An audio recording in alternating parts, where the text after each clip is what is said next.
Here we are on the set of Lightkeepers, a film shot on Cape Cod, set in 1912. It's about a lighthouse keeper who lives at Race Point Lighthouse off of Provincetown, and he lives all by himself out there until one day a gentleman washes up on the shore and becomes the assistant lightkeeper. Now, the two of them have sworn off women and decided they won't be talking to women anymore until two beautiful women come to Cape Cod to visit for the summer. So this is a romantic comedy. It's beautifully shot, lighthearted and fun. It's about the relationship with these two couples as the relationships unfold. We've talked to all kinds of people today, so we're going to find out exactly what their jobs were, and we're going to find out what kind of training they had to get these jobs. And best of all is they're all in their 20s, so this is among their first jobs in their careers. So we're going to talk to them and find out what their jobs actually were. We're in the hair and makeup trailer. Now, this trailer is fascinating. We're going to show you around in just a second. But first, I want to introduce Casey. Casey is a makeup artist professionally, and she especially focuses on Richard Dreyfuss's makeup. That's what she's doing today, and has been doing that for the last few weeks on the set of Lightkeepers. So we're going to meet Casey, and we're going to hear about what Casey does. Hi, Casey. Hi. How are you? I'm doing well. Good. Thank you for inviting us here to your workspace, and you're going to show us a little bit about what you do? Absolutely, yeah. Okay. And how did you get started being a makeup artist? How does one do that? Well, I started doing makeup when I was about 16 years old, and the first company that I worked for was a company called Shiseido. And I worked with them for about a year and a half, and I loved making people look different and beautiful and changing lives in a way.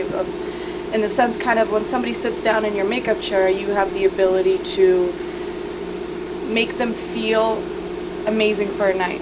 Yeah, absolutely. So did you do that like in a department store? I did at Macy's. Oh, and cool. then I did MAC Cosmetics, which was really fast-paced, and we did a lot of fashion shows and things of that nature. And that's, where was that? This was in Boston. Oh, cool. In Boston, in Massachusetts. Was it in a department store as well? No, this was the Macy. The MAC was in a department store, but we decided to branch out, me and a group of people, to do more fashion things of that nature for nightclub fashion shows. Oh, so you just started your own kind of consulting Basically. of doing makeup. Oh, that's for very the models interesting. and working with designers of that, things of that nature. And then I decided to go to LA and go to school. Now, is this something that you loved to do since you were little? Like, were you always the little girl that wanted to carry lipstick in her purse and all that sort of stuff? I used to braid my uncle's hair and sit and Your just uncle? braid his hair. How long was your uncle's hair? It was short, but I just loved to, and then do his makeup since I was yay little, and then So he was game. He was like, sure, make me loved up. me, you know. So, and then I decided to do some the courses in Los Angeles, and Now, where did you study? Is there a makeup school? Makeup designery in Sherman Oaks, California. And is that primarily for stage makeup or movies and film, or is that every type? It's a fabulous school for everything you can imagine when it comes to makeup and special effects. Ah, okay. So I took the course. Yes. Now, you took one special class or a one generalized? straight beauty makeup course. Okay, because the reason I'm asking that is because I know some other stuff that Casey does, Yeah. and hopefully she'll tell us a little more about that later on. So, but as we stay focused on the Lightkeeper set specifically, what have you been focusing on since you've been on this set in terms of, is there special makeup that you had to do because of the weather or because of age? Did you have to do something special for Richard's face? Well, for Richard, had to be turned into a weathered, older, really tanned fisherman. Ah, yes. So we used a lot of self-tanner. Oh, really? Yeah. Now, is that something you had to apply every day for him while he's out here? Every single day. My routine for Richard would be a straight beauty makeup for a man, but with a little bit of a twist because I have to make him extremely tanned. Yeah. And he arrives very pale, and then I really tan him up with self-tanner, and then I watch it set for about 3 to 4 hours Then I go in with a tanning boost, and then I just apply Face and Body by MAC Cosmetics, which really looks really natural and brown, and Oh, it just wow. looks great. Yeah. Now, what about, I mean, when I see some of the fishermen that I've met on Cape Cod, I mean, they have a lot of grooves in their face. They have, real thick stubble. Now, is that something you had to pay attention to? I have to trim his beard and keep it for continuity every 2 days. Oh, okay. And kind of concentrate on making sure that he doesn't shave and doesn't really mess with his hair too much on his off time, because Yeah. Well, that's interesting. So how does he maintain that look all the time? Do you have a photograph that you keep handy? I take pictures of him daily. Okay. And does he have a picture with him as well at No. all times? Oh, so That's that's my just job. your job. Yeah. Okay. Oh, Yeah. good. All right. So now what if he takes off his makeup? Does his self-tanner come off as well? No, because it stains the skin very well. And how will it last the full length of the film? Yes. And I had actually called the company that I use. I can bring it out. Yeah. Okay, let's see what else she carries with her. Oh, there's a lot of cool stuff in here. Casey, can we see some of the stuff down there? Okay, so there's all these really cool cases. So we can see that you are very organized. Yes. Love that, by the way. Very organized. And it's very difficult because when the trailers move, Oh, all your everything stuff moves is with going to it, shift, yeah. So we use a tanning towelette. Oh, and these yeah. are specially made. They're not available anymore, but I called the company and they were sweet enough Really? for me to get about 150 pairs for free. Wow. Now, are they still in business? They are in business, but the packaging is completely different and the product is a little bit more orangey. Oh. And I like it to be, so Yeah. these work This better. worked better. Okay. Yeah. So is this just your tanning kit right here? These Obviously, are this just is my not kits. all your You kit. know, it's very basic shavers. I mean, for man makeup, it's not as Involved, yeah. right, At for the same women? time, it is though too, because Well, I think always the hardest makeup to achieve is the most natural looking. right, absolutely, Yeah. especially for a guy. You know what I Exactly. mean? Yeah. So this is it for you? This is your it, whole and makeup we setup? have, Wow. my basic makeup bag, and this is what I use. Okay. Well, this is really cool. What's this? Face and Body foundation. For men MAC and Cosmetics. men and women? Yeah. Okay. And what it does actually is, all right. So Let's see. it basically. So any skin tone, or is this Yeah, for his it stains. particular? This is what I'm using right now is an N9, Okay. which really looks nice as a tan and fairly natural and Yeah. not cakey. and Not at all. really- That's really nice. So it's like a really sheer nice. tint kind of thing? Yeah, So this would be like a base coat. basically. Okay. And then I would leave that on and just powder him, and it really works well underneath the powder. So Now, it's how do you? fabulous. Yeah. Now, how do you navigate around a beard and mustache? Because I noticed he's got a Oh, lot of facial God, hair. yeah. The thing with that is I take a comb, I pull back every hair, and I kind of go with a sponge. I lift it up, Really? pull back, and do it with a sponge. Yeah, like again. what is essential for you to have, and how do you bring it out there? I carry everything in this bag, Yeah. and basically my Face and Body by MAC, my Yeah. blot powder, my real hair palette, and this Ooh. is activated with alcohol. And what it does is it permanently stains the hair or the skin. Can we see what that looks like? Yeah. Now this is done after you put the sheer tint on? Yeah. Okay. I go back over. So we'll check it. Oh, there we go. Oh, wow. So it This looks looks like like a this. little paint palette. And basically, I activate this with alcohol, Uh-huh. and then I take this palette and I go over his beard as well as his Is that the prepping, or Hair. this is his natural? That's his natural Tone, That's okay. his hair. I mean, it just tints he's pretty white. Okay. Already, so Yeah. that's pretty much it. And now, did you mix these custom colors for his tone, or I is this use this one- standard? This is a pretty standard, standard. kit. Oh, This is a okay. really standard kit. Awesome. It's a great product for professional hair and makeup people. So Yeah. I really enjoy it. Now, is this stuff that they taught you when you studied in the program, or is this sort of on-the-job training? I knew of this palette, but Yeah. I really didn't get a chance to use it until this show specifically Oh. because this is the first time that I'm Richard's complete personal, and I take my job very seriously. Oh, Not absolutely. only Richard I'm his makeup artist, I'm his daughter. Yes. Stepdaughter, so He relies my on you. stepdad, so I Yeah. have to take care of him. Absolutely. Absolutely. Powder brush. and the little fan. Can we see the little fan? It's your standard fan.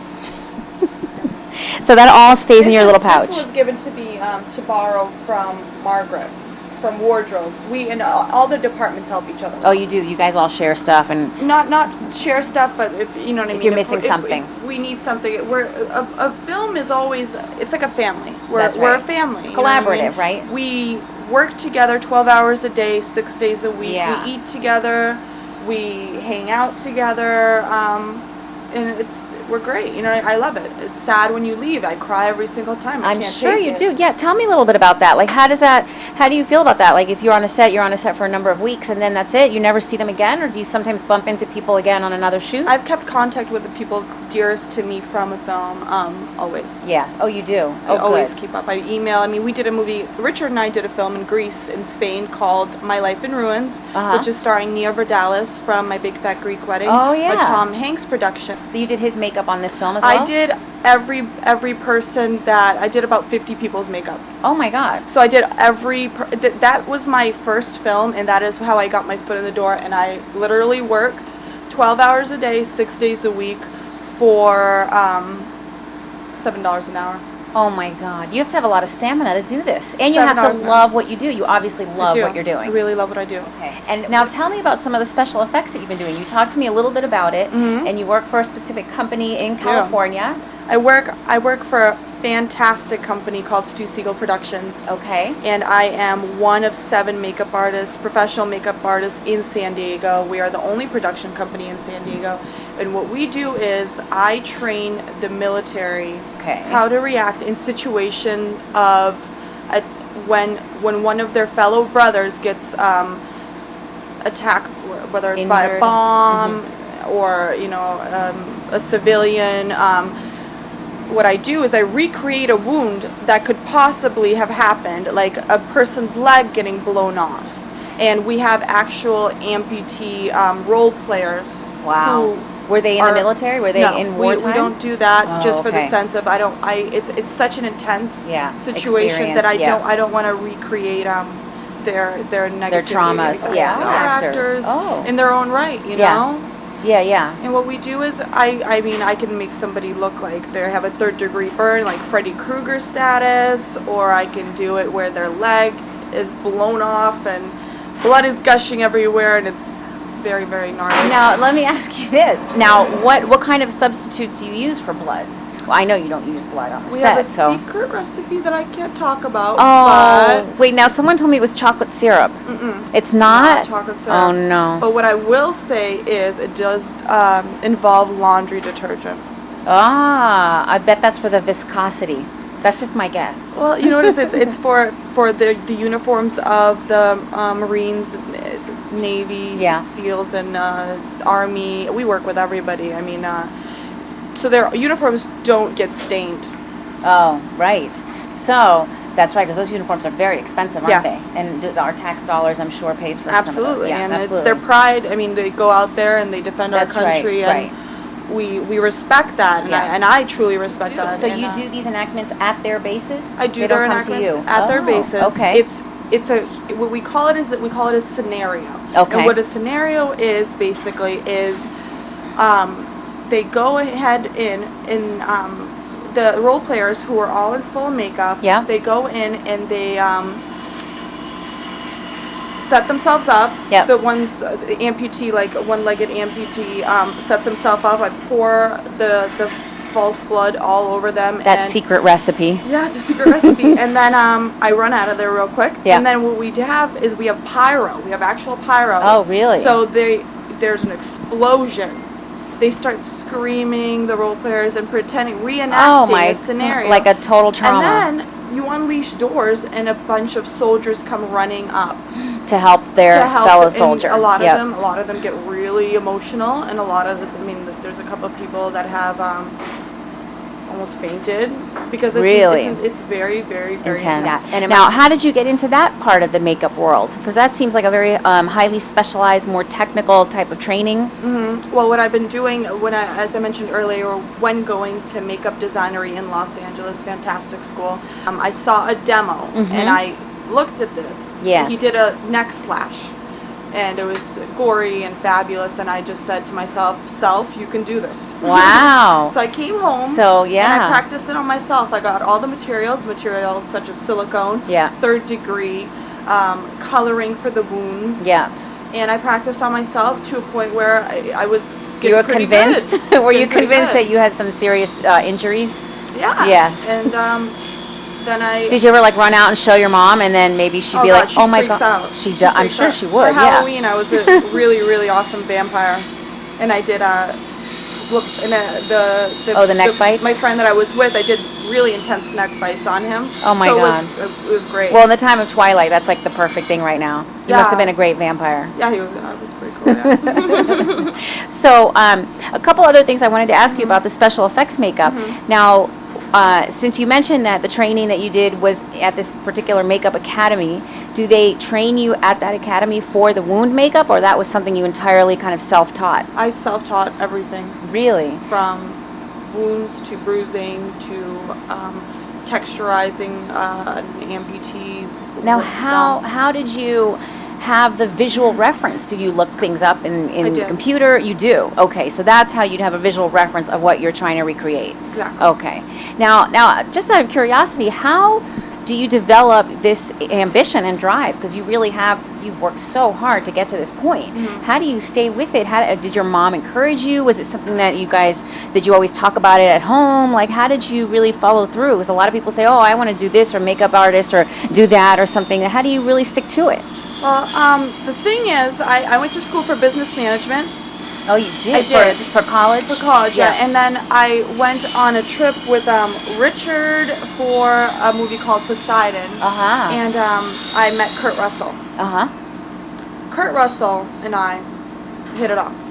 And Kurt Russell said to me, well, what do you want to do? What is it that you want to do with your life? How old were you at that point? I was 22. Oh, okay. I'm 25 now, so 3 years ago. Yeah. He said, what do you want to do? And I said, well, I want to do makeup. And he said, well, why don't you hook up with my guy Dennis, who is his personal makeup artist? Yeah. And that's when I came back home from Spain. We were in Spain. Yeah. I said to myself, I want to pursue this on a more film and more intense level. Right.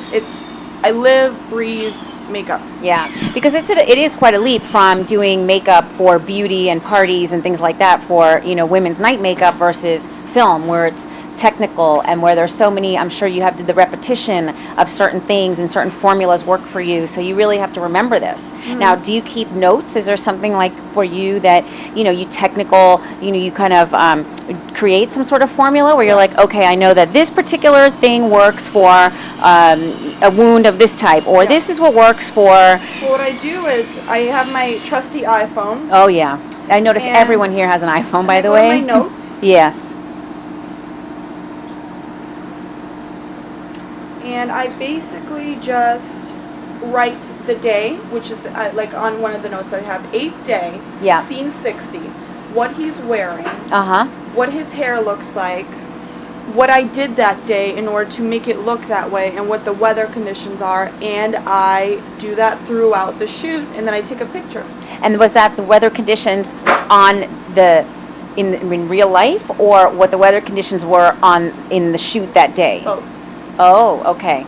So it could have been a sunny day where they made it into a rainy day, and you have to take note of that? Absolutely. You have to take note. This is, whatever you see on film is, there's a lot of hard work. Oh, I'm sure. There's a lot of hard work. We have the actors there's a team behind every actor. Oh, sure. There's wardrobe, there's hair, there's makeup, there's props. Yeah. There's the lighting. The lighting is extremely important. Yeah. It could kill and save an actor. Yeah. So all of this, it sounds like a lot of it's been self-taught. You've really become aware of all these different areas regarding what it takes to create a film, just being in the environment. And did you ask a lot of questions, or have you just kind of observed a lot, or do you really stay focused in the makeup department? Well, the thing is, I figure that if they can do it, and when I say they, I mean anybody, I could do it. That's the mentality I've always had. That's awesome. I'm Russian, and I did not grow up here until I was from 9 on out. Yeah. So I've had to learn a different language. I've moved all around Boston, Massachusetts. I grew up here. Yep. Go Sox. And everything in my life that I've set my mind to, I've achieved. I'm very fortunate. You're very driven. You're definitely very focused. Yeah. And working with Richard is an awesome experience Yeah. because we have this amazing friendship and relationship, and he's very dear to me. Is he a mentor in a lot of ways? He is a mentor, absolutely. When it comes to this industry, my mother and I are very, very close, but Richard has the answer to every question I have. Sure. Oh, well, yeah, he's definitely a pro. I think he's done this one before. Oh, yeah, you know, I think so. yeah. Now, as far as you were saying where you lived before, where were you born?